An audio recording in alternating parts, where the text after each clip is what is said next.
Well, good afternoon, everyone, and welcome to Ask Me Anything About Employment with Deb Becker. My name is David Blair, and I will be your moderator today.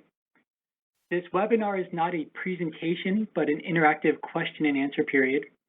For the next hour, Deborah Becker will take any questions you have related to individual placement and support, or IPS, with a focus on job development questions.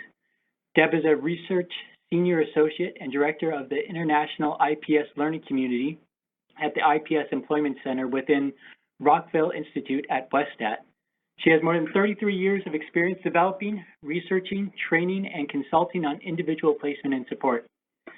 Today's event is part of a National Resource Center on Employment jointly funded by the National Institute on Disability, Independent Living, and Rehabilitation Research and the Center for Mental Health Services, Substance Abuse, and Mental Health Administration within the Department of Health and Human Services. The content of this webinar does not represent the views or policies of the funding agencies and should not be assumed to be an endorsement by the federal government. During registration for this event, you were given the opportunity to submit questions in advance. Over the course of the webinar, we will alternate between questions submitted in advance and the ones that you have today. To ask questions over the phone, please indicate that you would like to in the chat box. And when called upon, you'll press ** on your phone to unmute yourself. I've muted everyone for now to make sure that we don't get an echo feedback. You may also type your questions into the chat box, and I'll read them to Deb on your behalf. Your participation is critical to the success of this event. As a reminder, if you joined us by telephone, please make sure to mute your computer speakers before asking questions. It will cause an echo that is not pleasing to anyone listening. Welcome to the webinar, and I hope you enjoy the next hour. We will get started now with the questions submitted during registration, if that's okay with you, Deb. Sure. So Angela from Arkansas asks, what help is there for targets of workplace bullying who experience mental health problems as a result? Workplace bullying? Maybe you better repeat that question again. Yeah, sure. So Angela from Arkansas asks, what help is there for targets of workplace bullying who experience mental health problems as a result? I just didn't understand. Workplace bullying should not be tolerated, obviously, at all. So read the question one more time. I'm just focusing on those words. Sure. So the question, what she's hoping to understand is what kind of help can she get for people who are targeted by and bullied at work and that resulted in mental health problems? Okay, and is she, well, I'm guessing she might be an employment specialist, or so she's had people who've gone to work, have been bullying, and how to handle that situation? Is that what she's... Yeah, I believe that's the idea. And let's assume she's an employment specialist, so she's trying to help a client. Yeah, so I guess some of it has to do with whether the employment specialist has been introduced to the employer as being connected with this person who's working. But it sounds like the person who asked the question is saying that some kind of stress or mental illness, I think was the words used, resulted from the bullying. So I think that if I was the employment specialist, I'm guessing that they are not connected to the employer because this may be new, that it would be a matter of trying to coach the employee on connecting with his or her supervisor as a first step to explaining what happened, the bullying, and also the effect that it happened on the person. I mean, I don't think anybody should be tolerating bullying, and that we need to let employers know, and that's obviously not an easy situation to handle. It probably would be easier if there was an employment specialist who had already connected with the employer and had a relationship and could talk about that. And it may be that the employer or the human resources department or some people at that business are going to need to provide some education about having good working relationships at work and what is expected of employees and what will not be tolerated by employees. I'd be happy to, if this person has a follow-up question or comment to me, if I'm addressing what the concern was and how to handle that. It's obviously a very sensitive issue, but we don't want to tolerate bullying. Sure. No, and that's an important point. If she's out there, she could type another question. Otherwise, I think we'll move on to the next one. And again, I'm going to go with another one of the questions that's already asked. But if you are in the room right now and have a question, please let me know in the chat box below that you'd like to ask it, and we'll make sure to get to you. So the next question comes from Judy in North Carolina, and she asked specifically, what are the current statistics regarding our success for IPS consumers becoming self-supporting? Well, that's a very good question. I do not have a statistic on that. I think that people served in IPS programs and evidence-based supported employment programs tend to help people get part-time jobs. We want them to be more full-time, if possible, or as much time that works for that individual. And I think we should all, as a field and together, be working towards helping people work as much as they can. And for those who are able to work full-time and self-supporting, that's a great goal. I also know in our country that minimum wage is, how can you work on that even if you're full-time? There's a book called Nickel and Dimed you might be familiar with, and it was a woman who actually went out and tried to support herself and needed to have multiple jobs to do it and had to live in unsafe places. And so it's hard.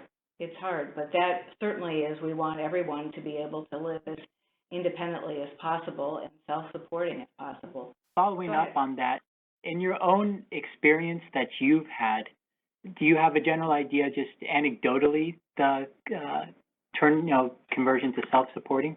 So self-supporting, that's a broad term. Does that mean working full-time and self-supporting from your income from your work, rather than having other sources of income as well? I think that it is not a large group in these supported employment programs, but we're forever trying to see how to make that better, but we don't have that right now. One thing that we are trying to do, we are starting a large project with Social Security and helping. The eligibility requirement for this study is for people who've had an initial denial for Social Security benefits because of an alleged mental health condition. So we're trying to, we think that it would be helpful to intervene earlier. Just thank you, Ian. Thank you. Anyway, yeah. I think everyone is wanting to figure out how to help people be self-supporting and possibly intervening early and providing supports earlier to help people get to work will, we hope, be helpful. We have a question from someone in the room, Matthew. I believe if you press ** on your phone, you can unmute yourself and go ahead and ask Deborah. Okay, hi Deborah, can you hear me? I sure can, thanks. Okay, thank you. All right, so my question is kind of a two-part question. Is there a difference in employment outcomes for war veterans that acquire physical disability compared to civilians that acquired a physical disability? And then if or if not, and for either, what is the most dominant barrier? Is it going to be more actually physical or psychological? For veterans? Yeah, so I meant, is there a difference in employment outcomes for veterans that acquire a physical disability compared to civilians that acquire a disability, not born with, but both parties acquiring a disability?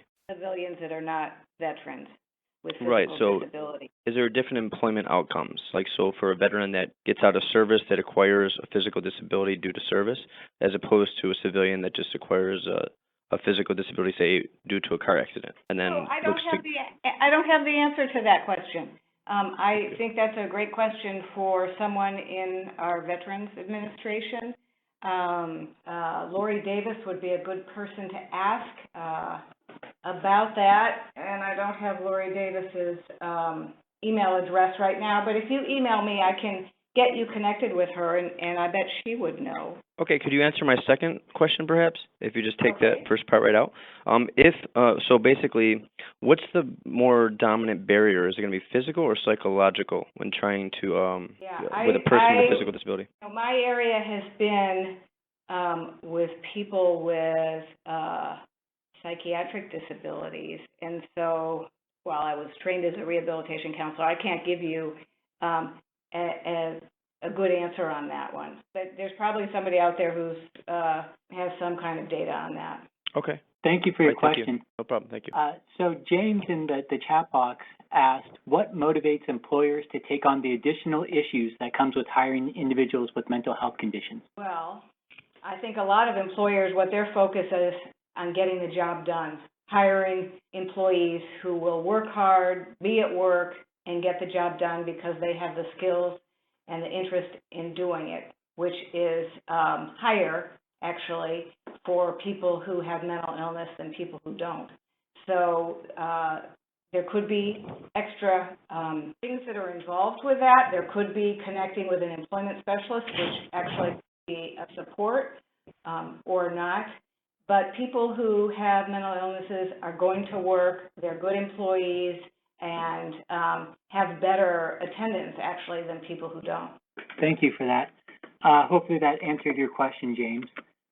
Andrea from California asked, have you seen value added with peer employment recovery specialists included into the model? I'm guessing she means IPS. So that's a great question, too. There are no data on that, right? No research data. It has not been studied, but I would say anecdotally that teams that include peer specialists have great success, and in part the peer has a special role in being able to engage people around work and be able to share a little bit about what their situation had been and offer the hope and the support that other people can work as well. So I think that it's there is a place for that. On our website, you will, if you put in peer IPS specialist, you'll see job descriptions in there. We have as part of our group, we have a committee of peers who are developing materials and really looking at that role of a peer specialist on IPS that I think has been really helpful. I think, the research hasn't been done yet, and that would be good. But in the meantime, I think it's helpful. It's not, the peer specialist does not replace what the employment specialist does or any part of that, but augments the support for the individuals. And you mentioned the website in your response. What's the name of that website so people can search for it? www.ipsworks.org. So IPSWORKS.org. Perfect. Samantha asked, how do we help increase job development effectiveness when local hiring managers are unable to retrieve online applications as they're filtered, released by corporate offices? That's a very common question, and what we have found is developing the connections with the hiring authority is key. And if, corporate office isn't letting you in there and you're not getting information about how to get around that, I would then go to the local business and try to connect with department managers who will often have a say in who is hired, and try to make the connection there as best you can. One thing that I experienced recently myself was I heard about how, in terms of billing for these services, that unless someone is physically there, the client is there with them, they can't bill with it. Do you have suggestions for those people? Well, that is a state issue usually on what can be billed for what in that state. And so there are some states that have figured out with Medicaid how to bill when the individual, the job seeker, is not with the employment specialist connecting with employers to find out about jobs. So it's not the same everywhere, unfortunately, and that's the big problem that we have in this country is how do you pay for these services in a simple, coordinated way So programs like yours can, you offer these services and sustain and be able to even expand. So we're hoping that in our lifetime that will be figured out because work is so important to recovery for so many people. And the idea that it's not paid for in a simple, easy way doesn't make any sense. I mean, really, when you start to think about other things that are paid for. Justin asked, how would you go about developing an opportunity for someone with a criminal history? That's a great question. And I think there's a bit of mythology out there that employers will not hire people who have had difficulties with the criminal justice system. So because of that belief, a number of years ago, there were people from our group who connected with other IPS specialists and supervisors around the country to go out and interview employers and just find out what their policies are about hiring people with criminal justice backgrounds. And we have information on our website about that. And actually, employers do hire people with criminal justice backgrounds of all kinds. What's important, we found during doing this project and also with watching lots of people job develop in the field is making a good job match for one, but having the job seeker prepared for how they are going to describe who they are and what they want and be upfront about it. And it's also best, and employers told us, that getting the job seeker face-to-face with them that's what you want to try to do. And so once they meet someone and see that they're a real person, they have a real interest in working, may acknowledge that they've made some mistakes, but here are reasons, things that they have done to better themselves and improve their life situation, and may even come with a couple references for people who currently know them and can advocate for them, that employers will hire people with criminal justice backgrounds. Doesn't mean all employers will do that, but a lot more do than most people think. Right, and I wanted to share, I heard about recently, there's a job board called 70millionjobs.com that's developed specifically for people with criminal backgrounds. So you can go on there to look about employers who are, understanding of that sort of situation. Kristen asked, what strategies do you have for helping adults with schizophrenia overcoming barriers, specifically negative symptoms, and engaging in work activity? So what I think is that we need to get to know people, who they are, what are their strengths, what do they want to do, what are their skills, and focus on that, and then find what kind of job that would be a good job match. It may be, and also the kinds of supports that will help individuals. So it could be somebody who has difficulty with concentration.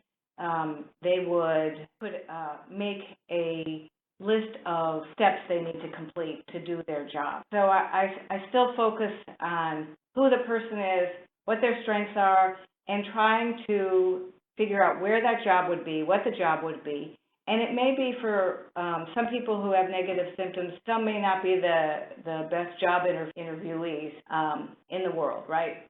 May have a hard time appearing really enthusiastic about wanting the job and selling themselves. And so in some cases like that, people decide that they would like to have a support person, such as an employment specialist, IPS specialist, with them to talk to the employer about what they can do. People with schizophrenia with, negative symptoms work. Evan asked, and this is from the chat box too, in your experience, when is education needed for an employer about the needs of employees with mental health conditions, for example, reasonable accommodation, and who provides that education? Okay, that's a great question. I always think it would only be need-to-know information that would help the employee, so if they do need an accommodation. So let's say somebody hears voices right? And headphones might be a good accommodation, so they would not be distracted or upset by negative voices that they're hearing. That's a very simple, easy accommodation that could be made. Someone who has fearful thoughts and they do best working in a workstation by themselves, that's a pretty easy accommodation to be made. Who tells the employer this? I think all these kinds of decisions are really up to the job seeker, and it's a discussion that they have with the IPS specialist about the advantages of letting an employer know of some of the challenges they have and simple accommodations that would otherwise help them to be a good employee, and whether the individual wants to try to talk directly to the employer about that or have the IPS specialist do it, but I think they should do it together if possible, but that decision really is made by the job seeker, and the IPS specialist's role is to help them understand, well, what are the disadvantages and advantages of doing it different ways. Sure. Moving on to the next question, Amy from Alberta, Canada asks, what is your best way to approach an employer when you have a candidate with mental health issues or an addiction issue? So how do you begin the conversation about, the issues that the individual has? So I guess, people have a lot of beliefs about, both addiction and mental illness, but the addiction part I would not bring up first.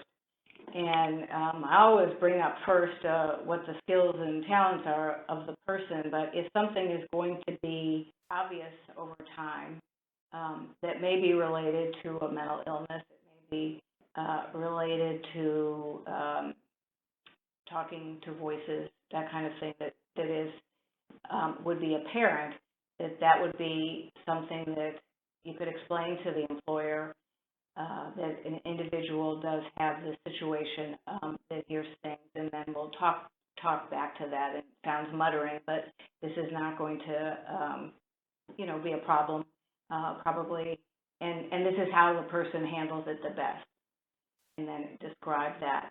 For addiction, I don't know how much you want to get into that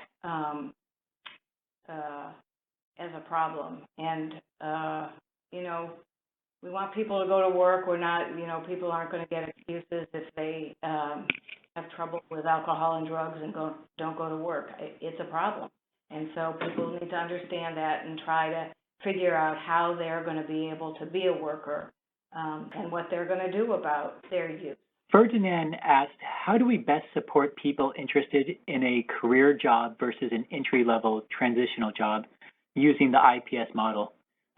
At our workplace, we have recovery coaches, education coaches, and employment coaches. So you separated out the roles of employment and education, and I'm not sure about the recovery, how that may overlap with those two positions. But repeat that question again. Sure. So how do we best support people interested in a career job versus an entry-level or transitional using IPS? Right. Yeah. I think that we always start with where the individual is in terms of their work life and how long they've been out of work, how much they've worked at all, and start there and talk with them about what's the next step for them. It may be an entry-level job. It may be wanting to return to a higher-level job or something similar. That, of course, that's always supported. It's what the individual wants and consistent with what their skills and talents and preferences are right now. I think as a field, we've not focused on careers the way we should, the way everybody should develop careers and the way everybody goes through more than one or two jobs as they are figuring out what they're best at as a worker and what they want to advance to as a worker. So I think we need to think about education more, especially with younger people. I think we also should be thinking more about certificate programs that are more short-term, that can give people skills to advance in their work lives and develop careers. Thank you. Mary asks, hi, does the agency that sponsors the IPS model have the authority to deny an individual IPS services if they do not receive treatment through the agency? And she's in the room here now if you need a clarification. One of the basic features of IPS is that anybody who wants to have support going to work or school is eligible. We're not going to screen people out because of criminal justice background, because they're having mental health symptoms or problems with homelessness. We're going to help people. That said, these programs are embedded in facilities, right, that have their own criteria for being served. But all people who are in those facilities who want to work should be able to get support from the IPS program. And if you need clarification, Mary, just feel free to type in the chat box more. I have a second question from Matt. He asks, is there good evidence that vocational rehabilitation counseling is likely to increase successful gainful employment outcomes for people who develop PTSD? And people with PTSD, well, IPS certainly helps with that. And as you know, there is a strong partnership between the state federal system, Voc Rehab, and IPS. So the two systems work together to help people, and people with PTSD do go back to work. And I mentioned Lori Davis from the Veterans Administration. Alabama has completed a study that has some very favorable findings. Sure. Yet, so that'll be that's upcoming. Certainly. James asks, where would I find the research that shows individuals living with mental health conditions have better attendance than the norm? There are, I think you could even just Google it. There are references all over around that. But if you want to email me too, I can get references for you. My email is Deborah, D-E-B-O-R-A-H, Becker, no dot in between, just Deborah Becker @westat.com. And I think we can send that out if there's a demand for it amongst the group. Evan asks, is there, in relation to career development, as opposed to entry-level or transitional jobs, do you find that at a certain point in recovery, clients are deemed too quote-unquote high functioning to qualify for services? If so, what happens then if they still need some support? Right. You know, I have heard that in a state or two that will happen. And then basically, if they are not eligible for the IPS program, agency and state, they would then get support through state vocational rehabilitation. Hopefully that got to your question, Evan. Vera from California asks, how does a supervisor know when it might be a good time to suggest an employee take time off for self-care? Or what are some signs that an employee needs time for self-care? Okay, so I'm assuming that you're just talking about anybody working anywhere who is having some difficulty. It might be some employers have employee assistance programs. Maybe it would be helpful for somebody to go meet with a counselor to see what's going on. Mostly our role as workers is to work, and sometimes it's helpful to have some time off, and many employers will make accommodations for people because they are valued employees and need that time, or maybe reduce their hours at work. But that's a general question and a general response, really. Yeah. We want people to get support, and it may be through EAP, or supervisor feels that they're unable to support the individual. Maybe they need to go higher up in the business or consultation around it. But, you know, the goal is for people to try to be steady workers. I have a question from Paul out of North Carolina, and this one's specific to his state, so I'm going to try to rephrase it a little. He has a client who's looking for financial counseling related to the impact of Medicaid and SSI benefits, but he can't find anyone in his area. So where does someone go to look for help with that, if they don't know where to start? Okay, so want some benefits counseling, right? So work incentives counseling? Is that the question? So I would just go straight to the state leader, state mental health leader, who is responsible for employment services, and ask. You could also just go to your, oftentimes it's through vocational rehabilitation, so you could contact them. How does somebody get benefits counseling and where? It's an important resource, and it's certainly not spread evenly across the country. Kim just asked in the chat box. They say, I'm from West Virginia. How do I find out if there are any agencies in the state that use the IPS model? And if there are none, how can this be started? So actually, Gary Bond here, one of our researchers, did a survey of all the states about whether they implemented IPS or other employment services. So I might be able to ask him around West Virginia. But how do you get it started? I think you need to go to your state leaders and talk to them about that work is an important path to recovery. You want to support that, and you want them to support that. We have developed over the last few decades a learning community, IPS Learning Community, that now includes 23 of the states in our country. And we started small with 3 states, but we connected with state leaders in the State Mental Health Authority and State Vocational Rehabilitation to help them plan for how to provide the infrastructure to build these services, how to have training available, how to help programs start implementing, how to fund these services, how to track outcomes, how to monitor implementation and fidelity. And so it's been a really good model for expanding these services within states and across states. And so I think you should go to our website and look at the information about the IPS Learning Community, and you might connect with your state leaders, and we certainly would be happy to talk to anyone about these kinds of services that states might consider implementing. And can you just mentioned the IPS Learning Community. Can you tell us what that's about? So it's actually called the International IPS Learning Community, and how this came about was back in 2001, we received a call from Corporate Contribution. This is a very separate arm from their corporate offices and business offices and their pharmaceuticals and all that. This is just their gift giving. They had never given any money away in the area of mental health. They give money away worldwide.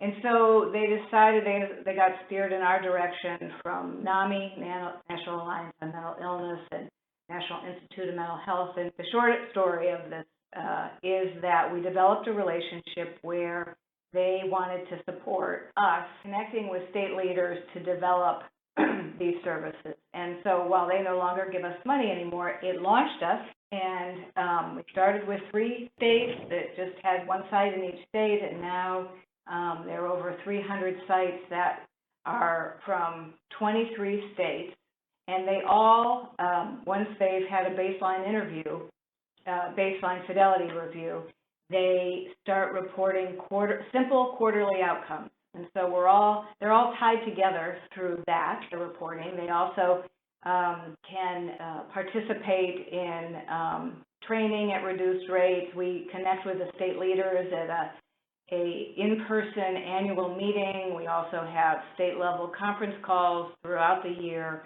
We have a peer committee, a family committee, an employer committee. So it's really this huge network, and it continues to grow. And the best part about it is people learn from their peers and learn from each other. So it's been really a wonderful project. There are 3 European countries in it, and also there are other countries and other states actually that are wanting to participate. We try to spend time with the state leaders to let them know what this means and the support that we can give in terms of training and helping them to think about the infrastructure to build this in their state. It's been a great mechanism for expanding these services. There's information on the website about it too. So that's the IPS Works website? Yes. All right. Ferdinand from British Columbia, Canada asks, can you speak to the relationship between supported education and employment? More specifically, how do we best support individuals with the goal of a career job versus a job? Well, I think when we first started this, our focus was more on older people, actually, and so it was on employment. And as the field has embraced and encouraged younger people to think about this, it's obvious that education is an important part of it. And so we need to think about supported education, and supported employment, all focused on careers, developing careers and having a career path. So someone may start out in, so let's say, for example, I do like animals a lot. I used to have 5 cats. I now have 2 dogs, and working in a veterinary office would be great for me. And let's say I started that as even as a entry-level job. I might decide that I want to do more with that and get more training to be able to be a vet tech, for example. Or maybe I even want to go on and see about pursuing a career as a veterinarian.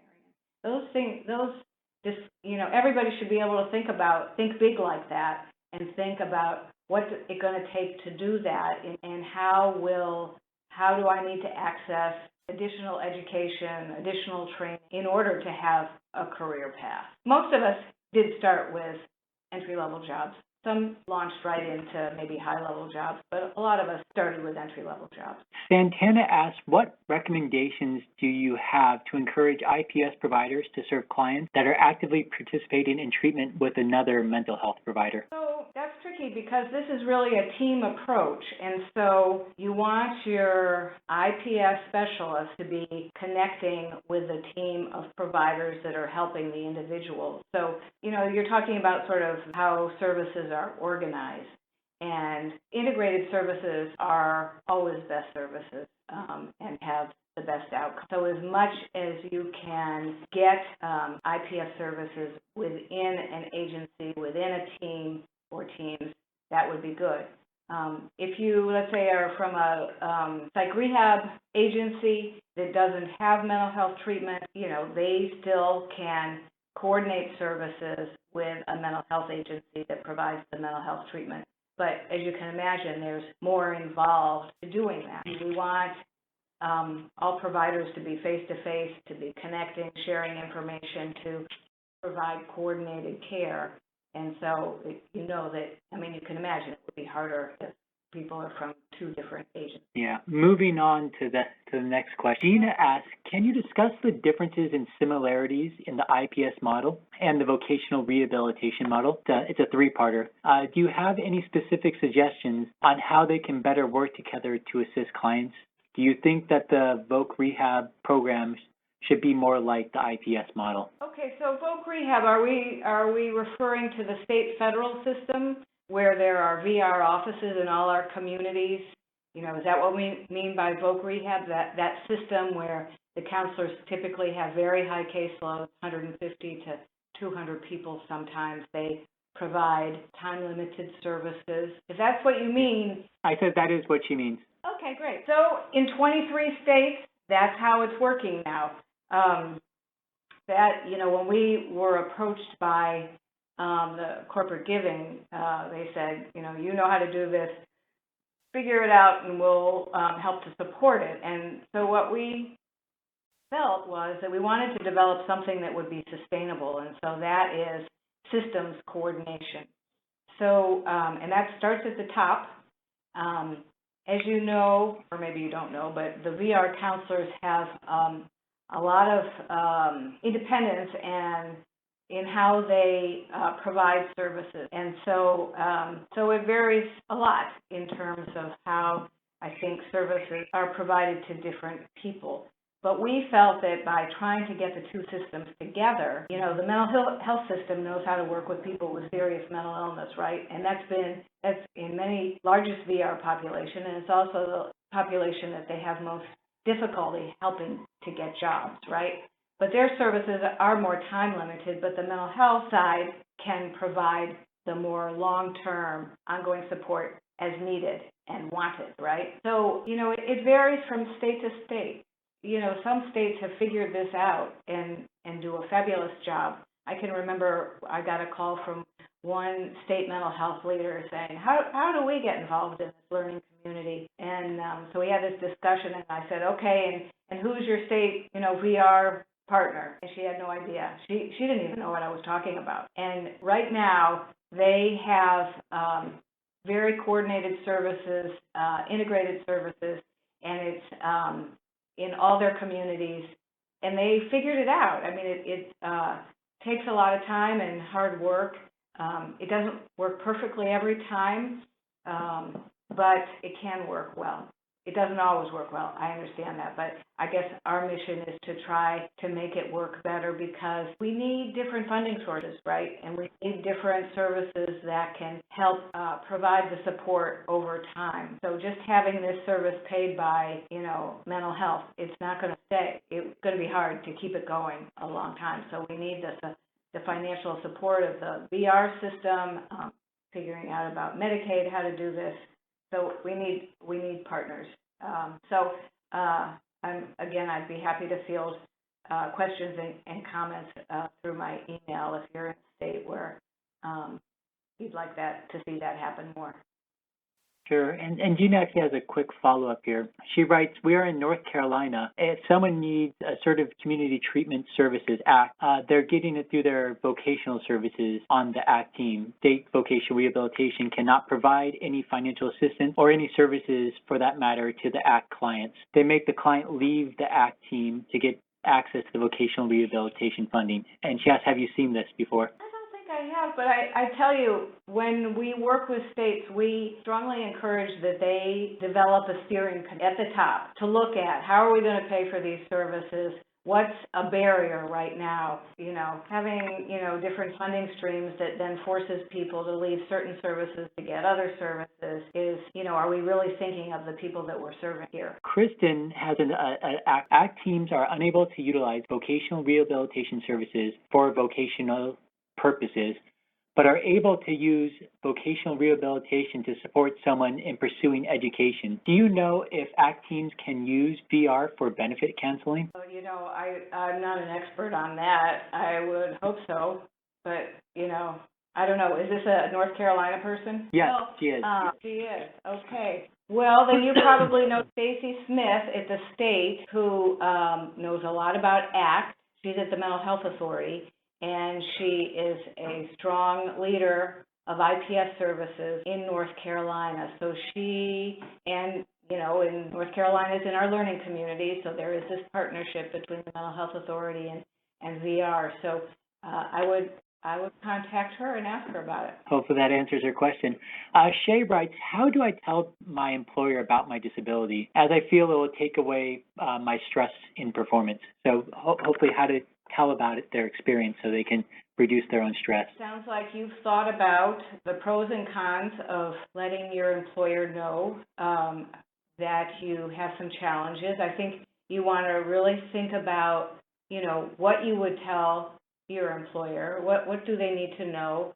What do you want them to know and why? I think, really map that out for yourself before you tell your employer. We have there's a worksheet on our website about thinking about disclosure, and so you might go to the website and look for that. We have a library now where you can just search for what you want, put in self-disclosure, and see if that worksheet doesn't help you. Try to think it through, why you want to say something to your employer, what you want to say, and what you want to get out of it. I think the BU website too, we have an entire section, which is a question and answer area, to help people think through the process of disclosing and even choosing, getting, or going back to work. And maybe if Joan has a second, she can put that up there for people. The next question is from Samantha, and she asks, is there data being collected on providing IPS services for consumers who have substance abuse disorder without a SPMI? There are.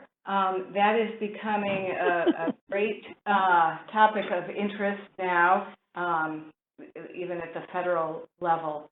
But IPS services are being provided, and there are studies, few, but there are studies of people who have a substance use disorder. Well, we're coming to the end shortly, so we only have time for one or two more questions. So if there's something burning in anyone's mind, now is the time to ask it. So Evan writes, do you know of any services or models out there that can provide counseling to people who are working and not involved with IPS or VR, but who want support in disclosing a mental health condition to their employer? So I guess I would, again, think about the employee assistance program that you might have with your employer to talk to a counselor.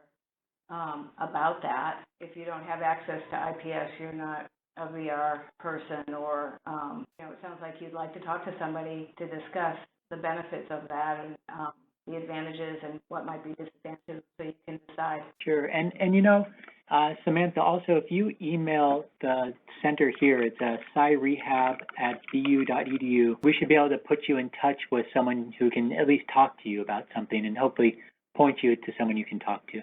So I think that is it for time. I would like to thank you, Deb, for coming here to answer everyone's questions today and everyone else for attending.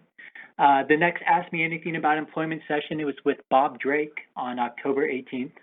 The announcement will go out by email in the coming weeks. In the next few days, all the attendees will be receiving a survey about your experience, and we would love for you to give us feedback about this event. Thank you again, and we look forward to having you join us. And thank you very much, Deb. I appreciate your time. Oh, yeah, thanks for the great questions. Thanks for all you all do.